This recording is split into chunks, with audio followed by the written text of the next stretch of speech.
Cruise Control streams live every Saturday at 10 a.m. Eastern. Watch us live on Facebook and YouTube. Details are in this podcast episode's information. This is Cruise Control. Your on-air automotive magazine with co-hosts Fred Staab and Les Jackson. Everything you need to know about new and used cars. Industry news. We'll fix or repair your car on the air. Fasten your seatbelts and let us take the wheel. Now, your ride is about to begin. Because you're on Cruise Control. Cruise Control. Cruise Control. And hello, everyone. Welcome to Cruise Control. This is your on-air automotive magazine, and you know that because you know us. I'm Les Jackson. That guy is Fred Staab. We are here as we have been for many years, and we cover the auto industry, we think, pretty well. Wouldn't you say, Fred? I think so, Les. It's always about new vehicles, tips for buying a vehicle, our reviews of vehicles. So we try to update you and let you know what's going on and maybe help you out if you're buying a new vehicle. That's right. We're giving information out. And sometimes we tell you what not to buy, but fortunately that doesn't happen too often. Yeah, you got a story about a concept that was well received, but it's getting a complete redesign, right, Les? Absolutely. Chrysler's Airflow, which is one of the best names of a car that ever was. Back in the 30s, there was an Airflow. The concept's getting a new name and a big redesign. Yeah. So we'll tell you what's in store. Yeah, interesting, and we'll kind of tell you about what's coming up for the brand. Then here's an interesting study. The average age of vehicles is climbing. We'll tell you why. Could it be that they're too expensive, the new ones, to buy? That's right. And are the Chinese-built cheap EVs ready to dominate the U.S. car market? We'll talk about that. Yeah. Well, it could be that U.S. manufacturers are going to abandon affordable vehicles and sell vehicles for 70, 80, 90, 100,000 and kind of cede that to these new manufacturers. We don't know. We'll find out and we'll tell you about it. Plus, VW says there's something missing in its lineup, and we'll tell you what it is. I hope it's not the VW test car I kept. No, it's not that. Okay. And we're talking tech this hour, freezing the frunk and increased radar. We'll explain those. Yep, we will. And I'll have an at-the-wheel review of the Lexus RZ. Has some unique features and all-electric vehicle, the first all-electric vehicle from Lexus. This is based on the BZ4X, which is Toyota's version, which also is based on the Solterra, and a very high-end luxury vehicle, kind of unique design. We'll talk about it, talk about what it was like to recharge it with a high-speed 400-volt DC charger, and give you a whole review of the vehicle. I kind of like these electric vehicles that are more in line with, gas-powered vehicles in the sense that they have that upfront electric motor under the hood and kind of the same packaging. So, hey, we'll have a full review of the RZ450E coming up on Cruise Control. I'm Fred Staab. He is Les Jackson. We will be right back. Cruise Control is your on-air automotive magazine. Check us out at cruisecontrolradio.com. Cruise Control. And welcome back to Cruise Control, your on-air automotive magazine. We're here every week to tell you about what's going on in the automotive industry, shed a little light on that new technology, freezing the frunk. We'll talk about that later. The frunk. So over at Stellantis, there's been a lot of talk about Chrysler and what the future of Chrysler is. I mean, basically, when the 300 goes away, it will be the Pacifica, and that is it. Yeah. Only. That's it. So how is the brand going to be positioned? And apparently it's been given I think, 5 years to find its way. If it doesn't, it goes away. It goes the way of Oldsmobile and Pontiac. Of Plymouth. Plymouth, Oldsmobile, Pontiac. Yep. Saab. Mercury, you name it.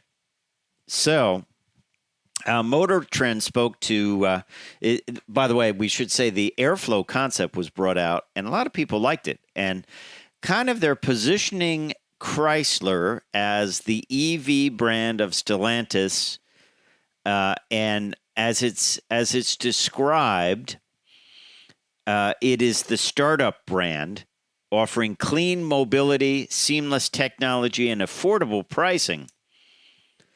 This is from the new head of the brand. And, of course, Ralph Gilles, who we know, who is the head of design, Stellantis design chief, brought out the Airflow. Airflow is a great name, historic name. And they brought it out and showed it off, and I think it was well received. But the new boss of new CEO, Chris Fuel, came in and said, "Hey, it wasn't different enough. You know, this airflow concept looks pretty buildable." It does. If they could pull it off and have a nice, reasonable price, they could really change the industry. But this is not going to be built, and the Airflow name has been scrapped. Yeah. It's going to be a complete new design.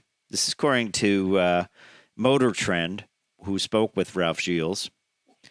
And he was told that the new CEO of Chrysler wanted something that literally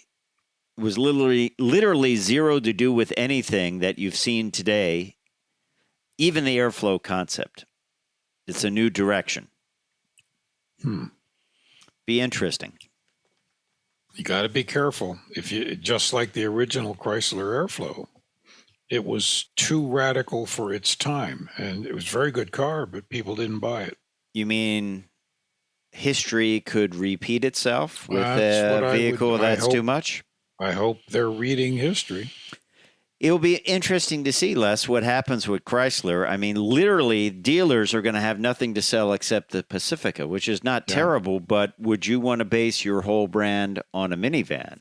Well, I mean, that's an easy question. I mean, it's a good minivan. That's a great minivan. It's got a plug-in hybrid version. It's got an all-wheel drive. But obviously, you can't be a standalone dealer and just sell Pacifica minivans, can you? Well, you can't. All you can do is team with Fiat and Alfa. And Fiat doesn't really sell anything that much anymore. So you have to sell Ram trucks. Yeah. So we'll see what happens with Chrysler, but it's interesting that they're clean sheeting this. And, I think I'm anxious to see what they come out with. And, they need product. And it's going to hit in 2025 because dealers are just going to have to hang on, literally hang on for the next couple of years to make this, to keep it going. So we'll see. We'll see what happens. I'm not sure. I'm anxious to see what Ralph has drawn up, though. He's a great guy. You and I have talked to him at length. He's been on the show. So I wonder what that's like as a designer. You design something, you take it to that level, with something that looks pretty buildable to me. That's right. And then they say, no. Yeah, it just doesn't look flashy enough. I want it to look completely different. Okay. We'll see. I look forward to seeing what it's going to look like. So, hey, a new study out, Les. The average age of a vehicle. Can you guess what it is? You know what it is, and it's going up for many years. It was 11 years. Now it is actually 12.5 years. People are holding on to their vehicles. We got a new study from S&P Global Mobility. So when we come back, we'll tell you why people are hanging on to their vehicles. Stay tuned to Cruise Control. I'm Fred Staab. He is Les Jackson. We will be right back.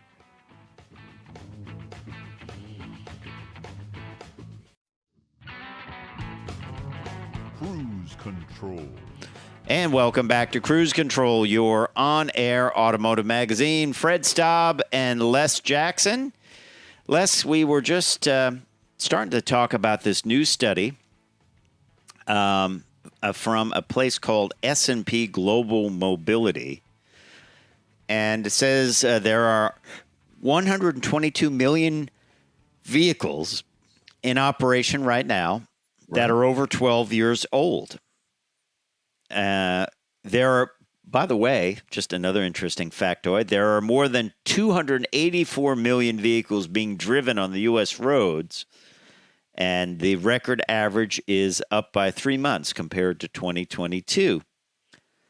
Now, what do you think the reasonings for it? I don't even have to look because I think I know some of them, is new vehicles are just so much more expensive. They are. And of course, the vehicles made in the last 10 years are very reliable. Yes. So they tend to last longer. Vehicles were not available during COVID and the chip shortage and right. Dealer tricks, to raise the price, turn people off. I also think people avoid buying cars because they hate the buying experience. I agree. I think a lot do. And the result is 12 and a half years for the average ownership. By the way, the average ownership in 1965 was 29 months. Wow. Wow, that is an interesting. Yeah, very, very interesting factoid. Sedans, coupes, and wagons made up the, as well as light trucks, made up the bulk of new vehicle sales and sport utilities, of course. Last year, 78% of all new vehicles sold were light trucks or utility vehicles. Wow. 63% of all vehicles on American roadways are trucks or utility vehicles. And by 2028, light trucks and utility vehicles are projected to make up around 80% of the total vehicle fleet on U.S. roads. There go more sedans. Yeah. But the fact is, you can, with reasonable maintenance, you can keep your vehicle running for many, many years. Yeah. Yours is, 15, 16 years old? Yeah. Yeah, exactly. And yeah, mine's 14. My wife's is 23. The clubs of people that have those vehicles I have, some of them take them up to 300,000. Mine will rust away before that. It disappeared. But that's a whole other issue. That's a whole other issue.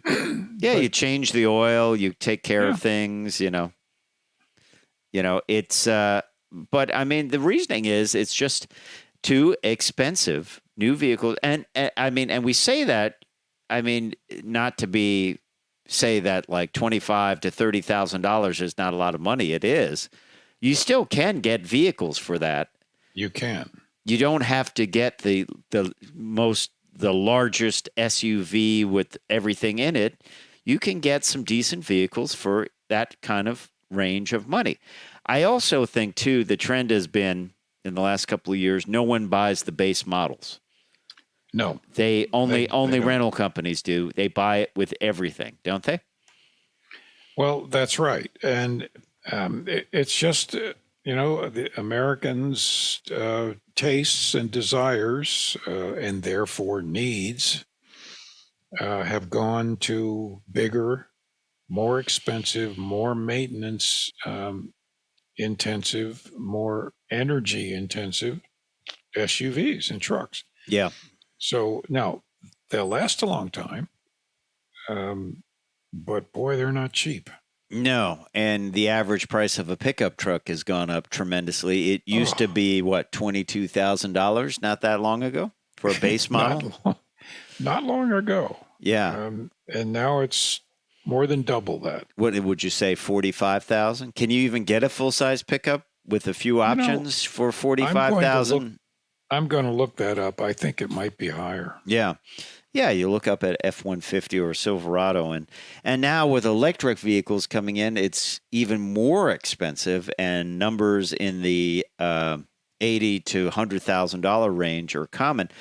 I think a lot of people are just going to be leasing. I think a lot of people, and as we see in this study, a lot of people are just delaying because they just don't want to deal with it. They really don't. Wow. Surprise, Fred. Average base cost of a full-size pickup is $38,372. Okay. I'm completely surprised. Yeah. Well, it's probably pretty decent even at the base level too. So, but if you add a few things to it, you go up a trim level, you're in the low 40s easy, right? Easily. Add an optional engine, all-wheel drive. By the time you add in all-wheel drive, maybe an upgraded engine and maybe an mid-50s upgraded trim level. Yeah. Yeah. Well, there you go. The problem is, though, there are going to be less expensive electric vehicles coming to market. We talked a little bit about this EV, Equinox EV. It replaces the Chevy Bolt. A lot of people are upset that the Bolt is being canceled. I have a couple of thoughts on it. I don't know what the thoughts you have are. Of course, people are like saying, there goes GM. They have a vehicle people like, and they're canceling it again. Well, but apparently not enough like it. Well, because they don't want to. They basically just don't want to use the old batteries anymore. It would make sense to say, let's just keep it around as the Bolt Classic or something like that. Yeah, but if they can get people into a higher priced vehicle, that is more modern, built on the more modern battery. They want to go to the Ultium battery. So I understand it both ways, but there needs to be still that market, that $25,000 price range, for a well-equipped, safe vehicle. But it was an interesting article in Business Insider, and I saw this and I said, Les and I have to talk about this. And it's titled, it's from Business Insider, and it's titled, Say Goodbye to the U.S. Car Market as We Know It. Cheap Chinese EVs are coming. And we'll start this and then we'll talk a little bit about it a little bit more after the break, Les. But the idea is U.S. manufacturers and even Korean and Japanese manufacturers will cede the entry-level EV market to new Chinese manufacturers, right? That will be able to sell cars for as low as $11,000, $15,000 EVs. I don't know what they'll be like. Well, that seems. But yeah. But it is the theory of this, Business Insider article, and they're saying, Toyota and Hyundai did it. First it was Toyota, then it was Hyundai, and now it's a company called BYD, which will start importing these things and or building them in the U.S. They'll just build plants in the U.S. so they can still get the incentives, Do you think, and there's been this kind of trend in the industry saying, they went through it with the chip shortage, we can sell fewer cars and make the same or more money, and we'd be happy with that. That certainly has been happening with the, let's say, 30,000 and up range of vehicles. There's a real void in the market for a good, cheap family car. Yeah. I wonder. I mean, there's Nissan models out there that are less expensive. There's Kia models that are out there that are less expensive. But who will own the lower end of the market? Right. We'll talk about that more when we come back on Cruise Control. I'm Fred Staab. He is Les Jackson. We will see you right after the break, so stay tuned. We are live every Saturday at 10 a.m. Eastern. Watch us on Facebook and YouTube. Details are in this podcast's episode information. Cruise Control. And welcome back to Cruise Control. We started talking about this before the break. We're going to continue now. What's going to happen? I love guessing like this. Let's play a game. But there are trends happening. We were talking about, that are the Chinese going to come in and start selling very affordable, low-priced electric vehicles? And I think it's pretty much inevitable. Well, this was an article in Business Insider, and they cite two companies that they think would be coming in, and that is Geely, which owns a big chunk of Aston Martin now, right, and BYD, and they also talk about Polestar, which is a Swedish EV brand owned by Geely and Volvo, and they import from China. We've seen Buick import from China. So absolutely, from Geely.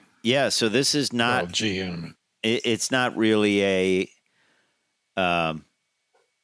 It's not really a far-fetched idea. A couple of interesting things though to point out. If they want to start building plants here, will there be pushback on Chinese plants? Because there's been pushback of them buying farms and things like that.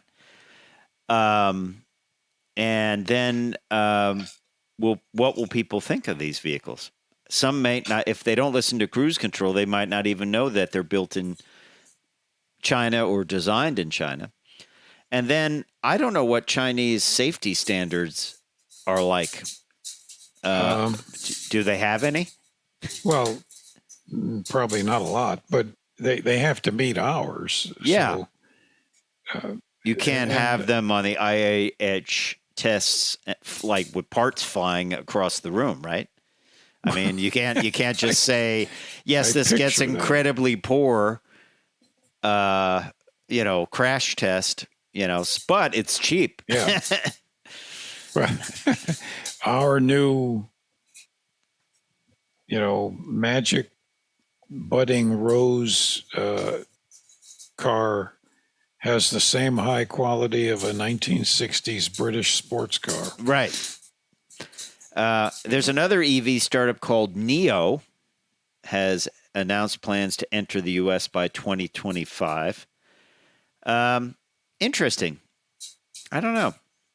I mean, we've seen the change where vehicles are designed by GM for the Chinese market and they never come here, or they're designed for the Chinese market and they decide to sell it here and it's built in China. That's exactly right. Like the Envision. Bear in mind, the Chinese are selling 5 million EVs a year that they make. Mm-hmm. So they do have experience in building them. Yeah, so they seem to know how to do that. But will they just copy a Tesla and send it over here? And how they do that? You ever see where there's vehicles that look like an F-150, but they have like a 3-cylinder engine in them? Oh, yeah. I don't know. That's right. Well, I don't know. No, if they really want to have a sales presence, they need dealers, they need service, they need to reach a certain bar. And I think they will. I mean, they're smart business people. Do you think the dealer stranglehold will ever be broken and they'll just call it a mobility device or something and get around the law and they can sell it on the internet and Amazon delivers it to you or something? I absolutely see that happening. I just don't see why it wouldn't. Yeah. They'll say it's not a vehicle. It's not a motor vehicle. It has a motor, but it will be a mobility device, and it will be, you can buy it online. That's what I think. And then Yeah. who knows? I mean, maybe Amazon will market it as their car. They'll give it, they'll buy an old name like Packard or something and license it. That's happened a lot. Like the names like Emerson and I believe even Westinghouse, they licensed their name out. Yeah. Well, Sears, Allstate had a car. Yeah. Which was I think basically a Chevrolet. Yeah. Yeah. Crosley. I think it could happen. Who knows? We'll see, but we'll I keep think you up so. to date, and we'll certainly, if they do come here, we'll review them. And of course, VinFast is a Vietnamese car, which is coming here as kind of a higher end EV. So let's see what happens. It's funny, history repeats itself. At the New York Auto Show at the turn of the century, there were like 85 manufacturers, so we might end up there again. And there were electric cars as well. So there you have it. Hey, VW says something's missing from its lineup, Les. What do you think it is? An air-cooled engine? Propellers.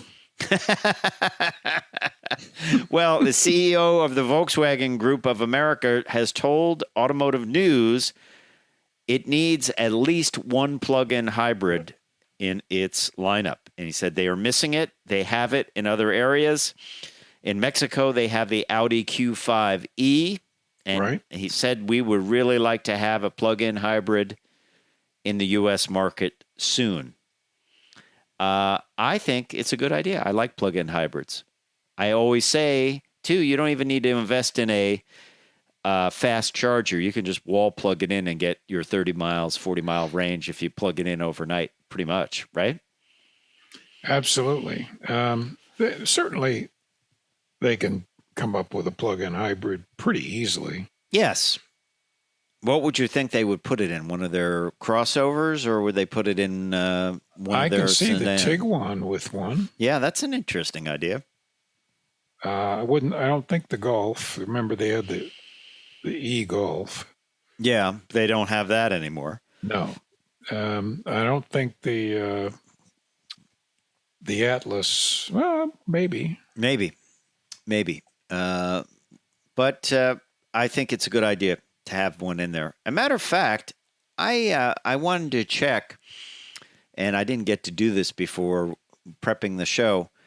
I wanted to ask, is every vehicle in the Toyota lineup now a hybrid, have a hybrid available? The big trucks do. The Tacoma just came out. The Highlander, the Tacoma. Yeah. All of the sedans do. The Avalon, the Camry. The new Crown, which is replacing Avalon, will. Corolla does. I think they virtually all have a hybrid available. I might be wrong about that. Yeah, I think they do. Yeah, which is great.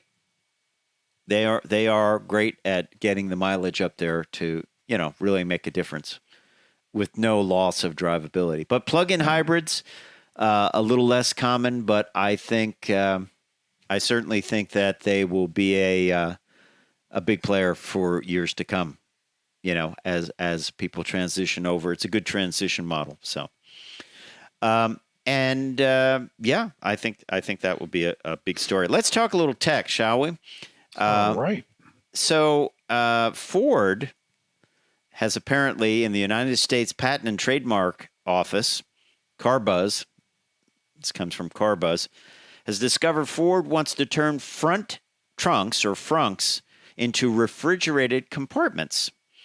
And it might not actually be for what you think. Like I thought, well, great. My frozen yogurt pops, when I come back from the store, they won't melt at all. I'll just keep them in the refrigerated area so they stay the way they should, right?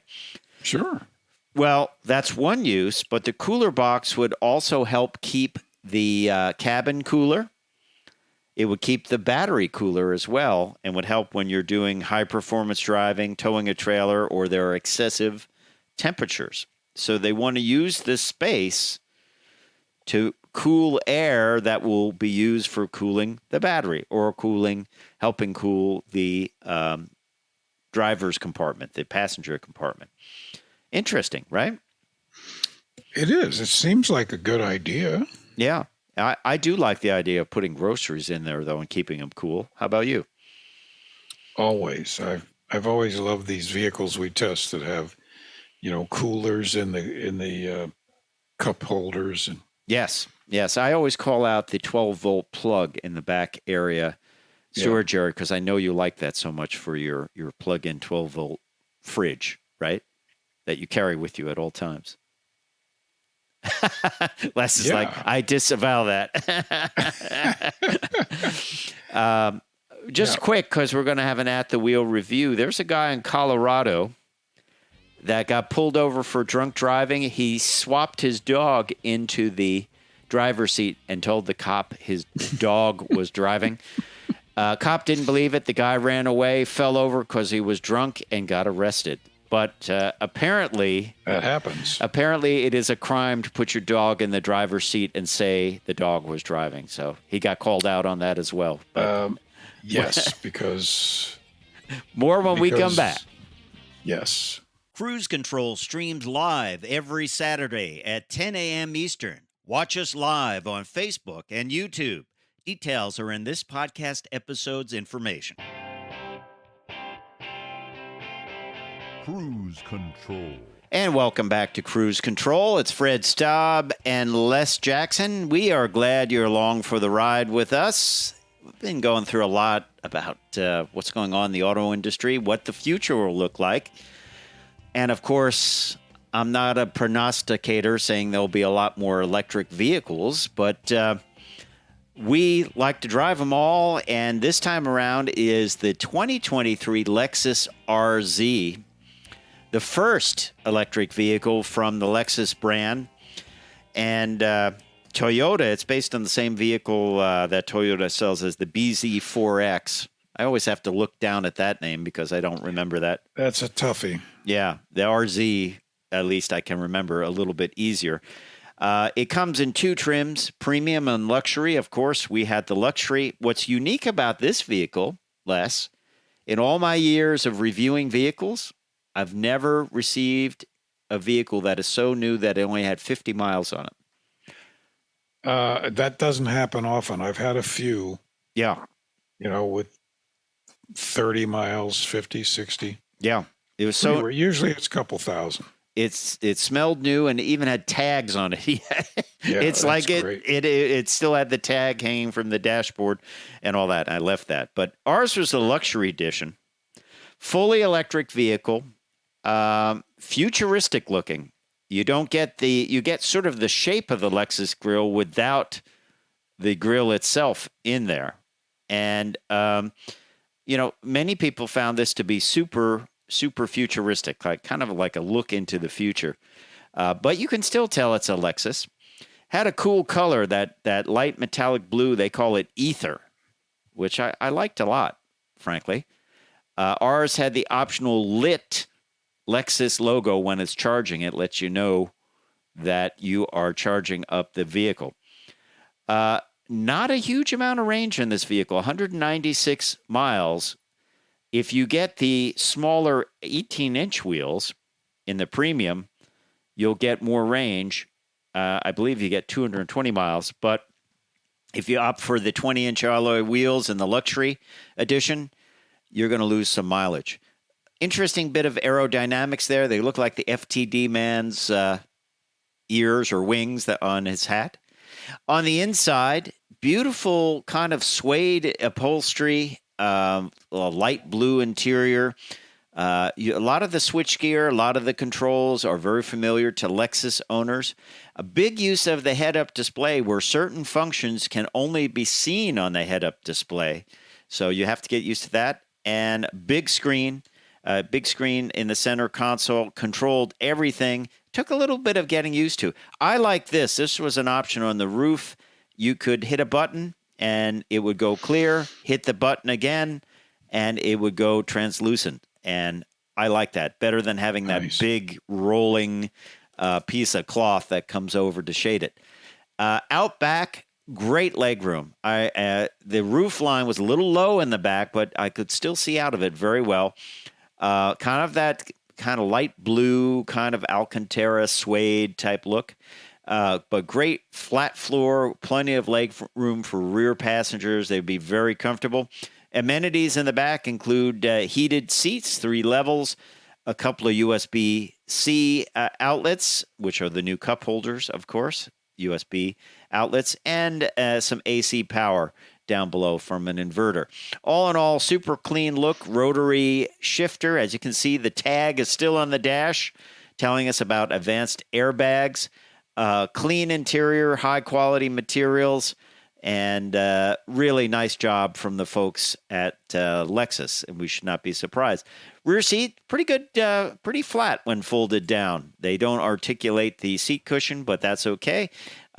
And then out back, a tremendous amount of storage. Yes, still the tag on there showing you can stick your foot under there and open up the hatch.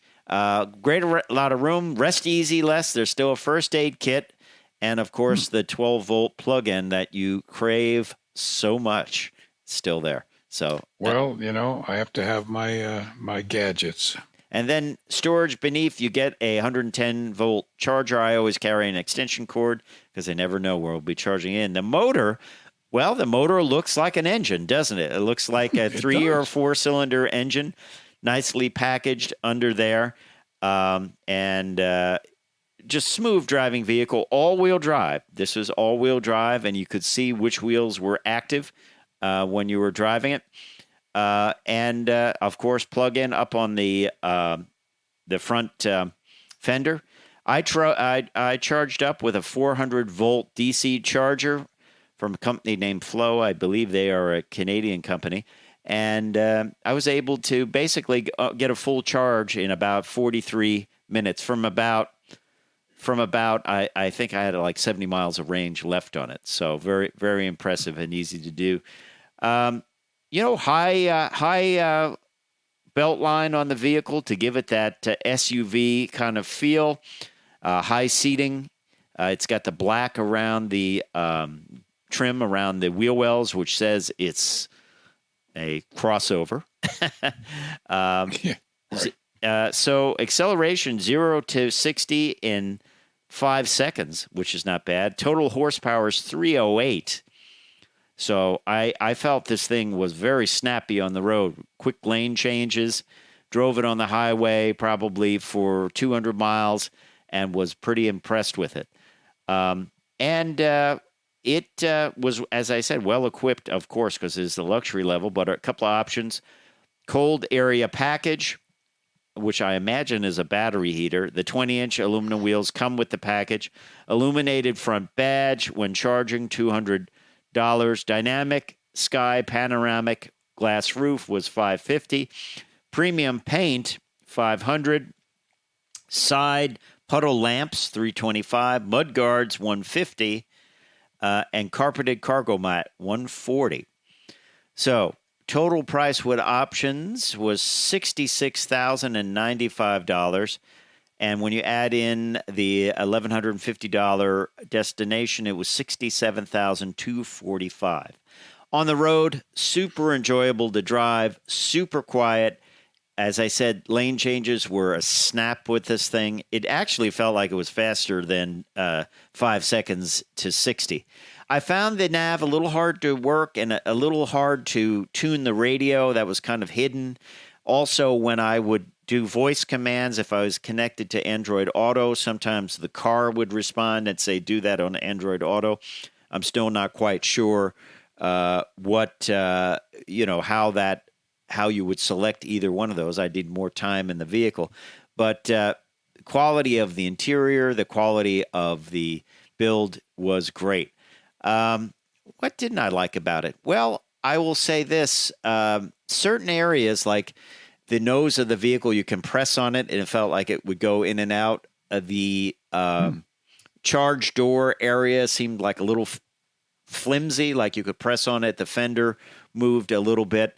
I'd like to not encounter that. But as far as design, I think they did a great job. Lexus always does a great job with design and quality materials on the inside. let's be honest, I like to see more range than 196 miles. At this price level, I'd love to see something, in the 300-mile range, but it's just not there yet. It was my first time using the charging, the direct DC charging. At this location is near some family members, so they put in a brand new DC charger. So I thought, try it out, and that was impressive, And the good thing was, with that location, I can go back to their house and then just get a ride down to the station, when it's charged up. But a good experience with flow charging. Hey, that is the RZ 450E from the folks at Lexus, their first fully electric vehicle. We hope you've enjoyed that at the wheel review. It's time for me to say I'm Fred Staab. I'm Les Jackson. We are going to see you down the road. Bye.